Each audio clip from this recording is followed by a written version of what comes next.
नमस्कार दोस्तों, आपका स्वागत है दृष्टि आईएएस एडिटोरियल एनालिसिस के एक नए एपिसोड में। इस एडिटोरियल एनालिसिस में हम मुख्यतः 3 चीज़ें करते हैं। पहला, UPSC civil services exam syllabus के साथ एडिटोरियल का लिंक स्थापित करना। दूसरा, एडिटोरियल के की पॉइंट्स को समझना। और तीसरा, एडिटोरियल में आए हुए की कॉन्सेप्ट पर भी चर्चा करना। तो आइए शुरू करते हैं आज का एडिटोरियल एनालिसिस। आज का एडिटोरियल द हिंदू से लिया गया है और ये 17 तारीख को आया है। एडिटोरियल का शीर्षक है अक्रॉस द गल्फ। तो एडिटोरियल ये कह रहा है कि भारत को पश्चिम एशिया में फंसे माइग्रेंट वर्कर्स यानी कि प्रवासी कामगारों की मदद के लिए अधिक से अधिक प्रयास करने चाहिए। अब देखते हैं एडिटोरियल का यूपीएससी सिलेबस के साथ लिंकेज। तो इसका डायरेक्ट लिंक बनता है जीएस पेपर 2 के साथ, जहाँ की इंटरनेशनल रिलेशंस करके टॉपिक है, यानी कि अंतर्राष्ट्रीय संबंध। और यहाँ बात होती है bilateral, regional and global groupings की। तो यहाँ हम देखेंगे गल्फ कॉपरेशन काउंसिल। और दूसरा हम देखेंगे कि भारतीय डायस्पोरा, इंडियन डायस्पोरा जो कि है भारतीय प्रवासी समुदाय। ये अब देखते हैं एडिटोरियल के की पॉइंट्स। एडिटोरियल का कहना है कि भारत को पश्चिम एशिया में फंसे माइग्रेंट वर्कर्स यानी प्रवासी कामगारों की मदद के लिए अधिक से अधिक प्रयास करने चाहिए। तो पश्चिम एशिया का मतलब है वेस्ट एशिया, और ये वेस्ट एशियन कंट्रीज़ में जो माइग्रेंट वर्कर्स हैं, भारत के प्रवासी कामगार, ये भारी संख्या में हैं। करीब करीब 8 मिलियन से 9 मिलियन तक की संख्या है जो कि वहाँ काम कर रहे हैं, और उनसे भारत को बहुत ही अधिक मात्रा में रेमिटेंस प्राप्त होता है। कमाई या धन अर्जित करते हैं वो भारत में भेजते हैं अपने परिवार के लिए, और इस तरीके से भारत के फॉरेन एक्सचेंज रिजर्व में बढ़ोतरी होती है। तो ये एक उनका मेजर कंट्रीब्यूशन है। आगे एडिटोरियल में कहा गया है कि इस तरीके की जो डायस्पोरा कम्युनिटीज़ हैं, यानी भारतीय प्रवासी समुदाय हैं, इसमें जो गल्फ कॉपरेशन काउंसिल में जो भारतीय प्रवासी समुदाय है करीब करीब 8 मिलियन का है। इसमें से 50% लोग ऐसे हैं जो कि अनस्किल्ड हैं, 30% ऐसे हैं जो कि सेमी स्किल्ड हैं यानी अर्धकुशल, और सिर्फ 20% ऐसे लोग हैं जो कि स्किल्ड हैं और अच्छी तनख्वाह ले रहे हैं या अच्छे जॉब्स में हैं। तो ये जो माइग्रेंट वर्कर्स हैं, ये खाड़ी क्षेत्र के जितने भी देश हैं उसके साथ भारत के संबंधों को महत्वपूर्ण रूप से स्थापित करने में एक मुख्य भूमिका निभा रहे हैं। और ये इसलिए है क्योंकि ये ना केवल भारत को जो धन कमाते हैं वो वापस भेजते हैं अपने परिवारों को, लेकिन वहाँ की जो डेवलपमेंट है, इन खाड़ी देशों का जो डेवलपमेंट है, उसमें भी एक बहुत ही अहम भूमिका है इनकी। और भारत को मिलने वाली टोटल फॉरेन एक्सचेंज रेमिटेंसेज, कुल विदेशी मुद्रा प्रेषण का लगभग 40% इनसे ही प्राप्त होता है, जो भारतीय अर्थव्यवस्था के लिए अति महत्वपूर्ण है। तो रेमिटेंसेस को हम की कॉन्सेप्ट्स में देखेंगे कि रेमिटेंसेस क्या होते हैं। तो ना केवल ये भारत को रेमिटेंस भेजते हैं जिससे कि भारत की इकोनॉमी को फ़ायदा पहुंचता है, बल्कि इनके श्रम से, इनके लेबर से खाड़ी के देशों की अर्थव्यवस्था भी सुदृढ़ होती है। तो ये उनके लिए भी बहुत महत्वपूर्ण है। जो भारतीय माइग्रेंट वर्कर्स खाड़ी देशों में काम कर रहे हैं, उनके लिए एक और संकट ये भी है कि उनके पास इन खाड़ी देशों में हमेशा के लिए बसने का विकल्प नहीं है। तो इसी वजह से इनके भारत के साथ संबंध पूरी तरीके से जुड़े हुए हैं और इनका आना जाना लगा रहता है। अब कोविड-19 की वजह से एक चुनौती उत्पन्न हो गई है खाड़ी देश में जो भारतीय माइग्रेंट वर्कर्स काम कर रहे हैं उनके लिए। इस क्षेत्र के अधिकांश भारतीय माइग्रेंट वर्कर्स सब्सिस्टेंस वेजेस, हमने देखा कि 50% से ज़्यादा जो माइग्रेंट वर्कर्स हैं खाड़ी देशों में वो अनस्किल्ड हैं। अनस्किल्ड होने का मतलब वो ऐसे जॉब कर रहे हैं जहां उन्हें कोई सोशल सिक्योरिटी या जॉब सिक्योरिटी प्राप्त नहीं है, और कोविड-19 महामारी के दौरान कठिन स्थिति का सामना कर रहे हैं, क्योंकि इनका जो जीवन यापन की स्थिति है खाड़ी देशों में, उसमें सोशल डिस्टेंसिंग का पालन करना या संक्रमित होने पर उपचार प्राप्त करना इनके लिए बेहद कठिन है, क्योंकि ये बहुत सारे लोग एक छोटे छोटे कमरों में एक साथ रह रहे हैं, इन्हें बहुत कम पैसे मिलते हैं, और यहाँ तक कि जो दवाइयाँ हैं वो भी खाड़ी क्षेत्र के देशों में बहुत ही महंगी है। दूसरा, कोविड-19 से जो संकट उत्पन्न हुआ है उससे एक और दिक्कत इनके सामने ये आ रही है कि इनमें से बहुत से लोग पहले से ही अन्य बीमारियों से ग्रस्त हैं, और इस वजह से इनकी इम्यूनिटी लेवल कम है। और दूसरा, क्योंकि ये सोशल डिस्टेंसिंग का पालन नहीं कर सकते हैं, क्योंकि छोटे छोटे कमरों में बहुत सारे लोग रह रहे हैं, तो इस वजह से भी इन्हें कोविड-19 महामारी से ज़्यादा खतरा है। आगे ये भी कहा गया है कि जीसीसी देशों की अर्थव्यवस्था के कई बड़े क्षेत्र बंद हो गए हैं कोविड-19 के चलते, और इसकी वजह से भी इनमें से कई लोग बेरोजगार हो गए हैं। तो इन्हें बेरोजगारी और कोविड-19 दोनों की मार झेलनी पड़ रही है। और इसके अलावा हजारों ऐसे लोग भी हैं जो कि बिना किसी प्रॉपर डॉक्यूमेंट्स के वहाँ हैं, यानी कि वहाँ वो किसी ब्रोकर्स के माध्यम से पहुँचे हैं और उन्हें कोई झूठा वादा करके वहाँ पहुँचाया गया है और उनसे इसके बदले में एक रकम ले ली गई है। तो ऐसे भी कई लोग हैं जो कि वहाँ प्रॉपर डॉक्यूमेंट्स के बिना है और उन पर कार्रवाई होने का भी खतरा है। साथ ही साथ हज़ारों भारतीय यात्री जो दुबई, अबू धाबी और दोहा में फंसे हुए हैं इस वजह से, क्योंकि अंतर्राष्ट्रीय यात्रा जब भारत से की जाती है तो अगर वो यूरोप के लिए जा रहे हैं या अमेरिका के लिए जा रहे हैं तो दुबई, अबू धाबी या दोहा, यहाँ इनकी कनेक्टिंग फ़्लाइट्स होती हैं। अंतर्राष्ट्रीय उड़ानों को भारत में आने नहीं दिया जा रहा है, तो इस वजह से भी उनको संकट का सामना करना पड़ रहा है। आगे एडिटोरियल में कहा गया है कि भारत को सभी भारतीय नागरिकों को राहत पहुंचाने के लिए पश्चिमी एशिया की सरकारों के साथ मिलकर काम करना चाहिए, जो कि जाहिर बात है। भारत के हाल में ही पश्चिम एशिया या गल्फ कंट्रीज़ के बारे में बात की जाए तो संबंध काफ़ी अच्छे हुए हैं और प्रधानमंत्री मोदी के आने के बाद से हाई लेवल एक्सचेंजेस काफ़ी ज़्यादा बढ़े हैं भारत और गल्फ कंट्रीज़ के बीच में। प्रधानमंत्री नरेंद्र मोदी ने इस क्षेत्र के सभी शासकों के साथ अच्छे संबंधों की स्थापना की है, लेकिन वर्तमान संकट के समय कुछ खाड़ी देशों के साथ भारत के संबंधों की सहनशीलता का परीक्षण हो रहा है और ये इस वजह से हो रहा है, खाड़ी के देश भी दो तरीके की मार झेल रहे हैं। एक तो कोविड-19 की वजह से इकोनॉमी में गिरावट, दूसरा ऑयल प्राइसेस का लगातार नीचे जाना, क्योंकि खाड़ी के ज़्यादातर देश ऑयल के मेजर प्रोड्यूसर हैं, एक्सपोर्टर हैं, तो इस वजह से भी इनको ऑयल प्राइसेस के नीचे जाने से काफ़ी दिक्कत का सामना करना पड़ रहा है। और ऐसे में वहाँ जो माइग्रेंट लेबर है, जो कि ज़्यादातर इंडिया से है, उनके ऊपर इसका सबसे बुरा असर पड़ने की संभावना है। इसी वजह से ज़रूरी है कि भारत सरकार इन देशों के साथ मिलके कोई रास्ता निकाले। यूएई, जो कि यूनाइटेड अरब एमिरेट्स हैं, जिसमें कि 7 एमिरेट्स आती हैं, उसकी सरकार ने ये कहा है कि वो ऐसे राष्ट्रों के साथ अपने वर्तमान श्रम संबंधों यानी लेबर रिलेशंस को रिवाइज कर सकती है, जो निजी क्षेत्र के कार्यरत प्रवासियों को रिपैट्रिएशन यानी कि स्वदेश वापसी वाले उपायों के साथ सहयोग करने से मना कर रहे हैं।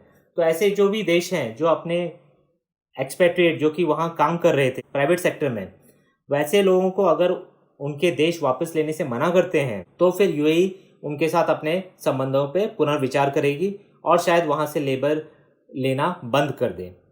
तो इस वजह से भारत के ऊपर भी दबाव पड़ने की संभावना है। केरल जैसा राज्य जो कि खाड़ी क्षेत्र में 2 मिलियन से अधिक भारतीय प्रवासियों को भेजता है, उसने ये कहा है कि केरल सरकार इन प्रवासियों की वापसी और उनकी देखभाल करने के लिए बिल्कुल तैयार है। तो केरल की तरफ से ये बहुत ही अच्छी पहल है कि केरल जानता है कि ये जो प्रवासी लोग हैं ये केरल की इकोनॉमी या भारतीय इकोनॉमी को में कितना सहयोग करते हैं, और अब संकट की घड़ी में ऐसा नहीं हो सकता है कि केरल की सरकार या भारत सरकार इन्हें मना कर दे कि नहीं, हम आपके लिए कुछ नहीं कर सकते। तो इस तरीके से ये केरल सरकार का बहुत ही अच्छा स्टेटमेंट है। एडिटोरियल में कहा गया है कि केंद्र को प्रभावित राज्य सरकारों को इस मसले पर एक साथ लाने की पहल करनी चाहिए। साथ ही वेस्ट एशिया की सरकारों के साथ यानी खाड़ी क्षेत्र के देशों की सरकारों के साथ मिलकर ऐसी व्यवस्था करनी चाहिए जो सभी के लिए स्वीकार्य हो। तो सारे राज्य सरकारों को भी साथ में आना चाहिए कि वो कैसे जो प्रवासी हैं अगर वो वापस आते हैं तो उनके लिए किस तरीके से व्यवस्था की जा सकती है, और केरल सरकार से सीख लेनी चाहिए कि किस तरीके से ये काम किया जा सकता है। और साथ ही साथ केंद्र सरकार को ये चाहिए कि वो वेस्ट एशिया की सरकारों के साथ ये बात करें कि किस तरीके से जो भारतीय माइग्रेंट लेबर है वहाँ खाड़ी क्षेत्रों में उन तक मदद कैसे पहुँचाई जा सके, और उनमें से अगर कुछ लोग वापस भारत आना चाहते हैं तो उनके लिए कैसे सहूलियत की जा सकती है। एडिटोरियल कहता है कि इस समय इन संकटग्रस्त प्रवासियों के लिए क्या किया जाना चाहिए और क्या किया जा सकता है। ये दोनों अलग अलग चीज़ें हैं, लेकिन इस पर सहमति बनाने के लिए सरकार के द्वारा प्रयास करना आवश्यक है, और ऐसा नहीं करना इस समय बिल्कुल उचित नहीं होगा। ये एक बहुत ही गलत संदेश देगा ऐसे लोगों को भी और भारत की छवि के बारे में भी। भारत को अपने प्रवासी कामगारों के लिए इतना दायित्व तो बनता ही है, क्योंकि इन लोगों ने भारत की समृद्धि में हमेशा अपना अतुलनीय योगदान दिया है। तो भारत की अर्थव्यवस्था को जो रेमिटेंसेस से जितना फ़ायदा पहुंचा है, तो अब वक्त यह है कि भारत भी और भारत के सारे लोग इन प्रवासी कामगारों के साथ खड़े हों और इनको हर तरीके से मदद करें इस संकट से उबरने के लिए। तो ये थे की पॉइंट्स इस एडिटोरियल के। अब आइए आगे देखते हैं की कॉन्सेप्ट्स टू लर्न में आज हम देखेंगे जीसीसी यानी गल्फ कॉपरेशन काउंसिल और रेमिटेंसेस। तो ये जो गल्फ कॉपरेशन काउंसिल जिसको जीसीसी भी कहा जाता है, इसमें टोटल 6 देश हैं। पहला सऊदी अरब, दूसरा कुवैत, तीसरा बहरीन यहाँ है, चौथा कतर, पांचवा यूएई और छठवां ओमान। तो ये कुल मिला के 6 देश हैं जो कि गल्फ कोऑपरेशन काउंसिल को बनाते हैं। यहाँ आपको पता होना चाहिए कि यहाँ ईरान है, ये इराक है और ये यमन है। तो किसी भी देश या किसी भी समूह का जब नाम आता है या आप अखबार या कहीं भी उसको पढ़ते हैं तो बहुत ज़रूरी है कि आप उसको मैप में भी देख लें, एटलस में भी एक बार देख लें और आसपास के देशों को भी देख लें। इससे आपको कॉन्सेप्ट्स को समझने में और उनको याद रखने में काफ़ी आसानी होगी। तो जो गल्फ कोऑपरेशन काउंसिल है ये एक पॉलिटिकल और इकोनॉमिक यानी राजनीतिक और आर्थिक अलायंस है 6 देशों का। इसकी स्थापना 1981 में हुई है। तो और इसका काम है आर्थिक, सिक्योरिटी, सांस्कृतिक और सामाजिक सहयोग बढ़ाना इन 6 देशों के बीच में। और ये साल में एक समिट करते हैं जिसमें इन मुद्दों पे चर्चा होती है और रीजनल मुद्दों पे भी चर्चा होती है। और इनके साथ आने का सबसे बड़ा कारण है इनकी ज्योग्राफिक प्रॉक्सिमिटी। इनका एक दूसरे से निकट होना इनके साथ आने का सबसे मुख्य कारण रहा है। और ये इसका गठन तब हुआ जब ईरान इराक वॉर अपने चरम पे थी। तो उससे भी एक अपने आप को एक प्रोटेक्ट करने के लिए इन्होंने जीसीसी की स्थापना की। तो एक और बात आपको जाननी चाहिए कि जो क्रूड ऑयल है पूरे विश्व का, उसका करीब करीब आधा हिस्सा इन्हीं देशों के पास है। और जीसीसी का हेडक्वार्टर, जैसे कि पहले हमने चर्चा की, ये रियाद में है जो कि सऊदी अरब की कैपिटल है। तो आपको इतनी जानकारी होनी चाहिए जीसीसी के बारे में। तो रेमिटेंसेस में पहले कुछ इंपॉर्टेंट फैक्ट्स जान लेते हैं कि भारत दुनिया का सबसे नंबर 1 देश है जो रेमिटेंस रिसीव करता है। और ये 2018 का आंकड़ा है जहां भारत को $79 बिलियन रेमिटेंस के द्वारा प्राप्त हुआ। और ये भारतीय अर्थव्यवस्था में बहुत ही मेजर रोल प्ले करता है। और ये रेमिटेंस मिलता है भारत को उन लोगों के द्वारा जो भारत से बाहर जाके विदेशों में जाके काम करते हैं, धन अर्जित करते हैं और उस राशि को वापस भारत भेजते हैं अपने परिवार के पास, अपने सगे संबंधियों के पास। और इस तरीके से भारत के पास फॉरेन एक्सचेंज आता है। और पूरी दुनिया की बात की जाए तो ग्लोबल रेमिटेंसेस जो 2018 में थे वो $689 बिलियन। तो बेसिकली रेमिटेंस 2 हिस्सों में होता है। एक है जो आप पर्सनल पैसा अपने घर वालों को भेज रहे हैं, दूसरा है जो सैलरी, जो इनकम आप अर्न कर रहे हैं फॉरेन कंट्री में। और रेमिटेंस की वजह से इकोनॉमिक डेवलपमेंट में मदद मिलती है जिस भी देश को ये मिलता है। और एक इसका एक दुष्परिणाम भी है कि कभी कभी ये रेमिटेंस इनकम पे ओवर डिपेंडेंसी हो जाती है।